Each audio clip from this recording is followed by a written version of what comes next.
ఎవరి రుణం ఉంచుకోలేదు. సరేనా? చెప్తే -1 చేస్తాను. ఇచ్చిన చాక్లెట్ కూడా అందరూ ఎక్కడ కూర్చోన్నా ముందుకు వద్దు, అసలు అదే వద్దు, ఎక్కడ కూర్చోవాలి నువ్వు కూడా నీ ప్లేస్ లో కూర్చో. నీకు కూడా సేమ్ రూల్ అప్లై అవుతుంది. మార్క్స్ అక్కర్లేదు. ఎవరు చెప్తారో వాళ్ళ పాయింట్. ఈ రోజు చెప్పినంత వరకు అడుగుతాను, మొన్న లాస్ట్ ఇయర్ చెప్పింది కూడా అడుగుతాను. ఆదాము యొక్క భార్య పేరు ఏంటి?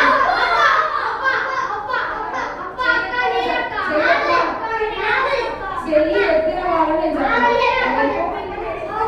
చెయ్యి ఎత్తిన వాళ్ళని నేను చెప్పమన్నా. ఎవరు ఆన్సర్ నాకు వదిలేసేయండి. ఇప్పుడు నేను అడుగుతాను చెప్పండి. ఆదాముకి హవ్వకి దేవుడు ఏమి చక్కాయలు పుట్టించాడు?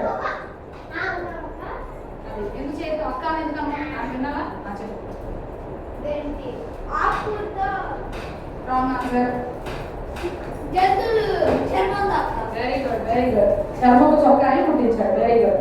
ఇప్పుడు చూసారా యథార్థమైన నిజాలు బయట పోతున్నాయి. లేదా ఓ చెప్పాడు అంటే అయిపో అలా చక్క చేతులతోని నేను చెప్పిన వాళ్ళే చెప్పాలి నాకు ఆన్సర్.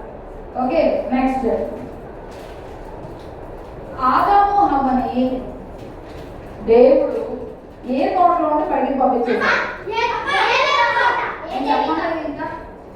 నేను ఇంకా చెప్పమన్నా? చెయ్యెత్తిన తర్వాత నువ్వు అన్నాక నేను చెప్పాలి. ఇది కూడా క్యాన్సిల్. ఆదాము హవ్వకి దేవుడు ఎంతమంది బిడ్డలు ఇచ్చాడు? మళ్ళీ మైనస్. ఇద్దరు. Very good. క్లాప్స్. నేనేమన్నా చేయలేదు చెప్పమన్నా? ఓ చేయరు. కయ్యూను ఏమి పని చేసేవాడు?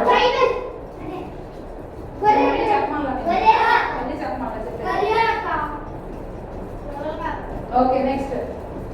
హేబేలు ఎవరు చేతున్నారు? జాగ్రత్త చూస్తా. హేబేలు ఏమి నేను చెప్పమన్నా కాదు చెప్పండి. ఏ పని చేసేవాడు? నేను చెప్పమన్నానా? చెప్పు సాయి. గొర్రెల పని. గొర్రెలు కాపరి. రాబుల్ గుడ్. ఏంటి? ఏమన్నా నేనేమన్నా? గొర్రె కాపరి అన్నావా?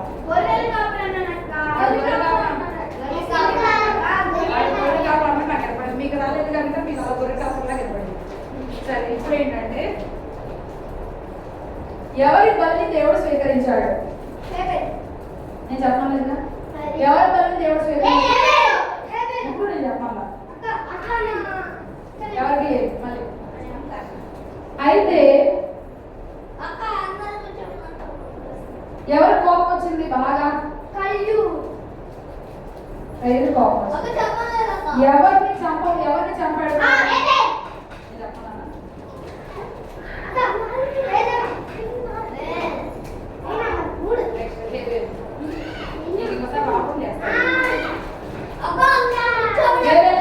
చెప్పేసేయండి. ఏం లేదు. కయ్యూను హేబేలుని చంపాడు. ఎవరి రక్తం యేసు ప్రభువు అంటారు?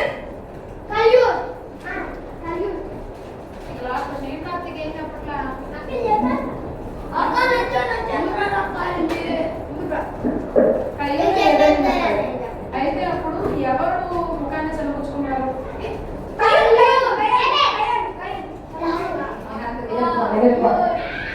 సరే ఇప్పుడు రెండు చాక్లెట్స్ ఉన్నాయి. ఇంకో 2 క్వశ్చన్స్ అడుగుతాను.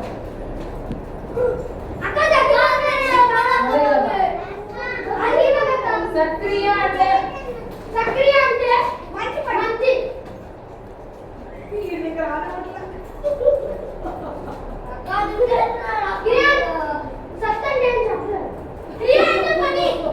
మంచి వృక్షము అంటారు.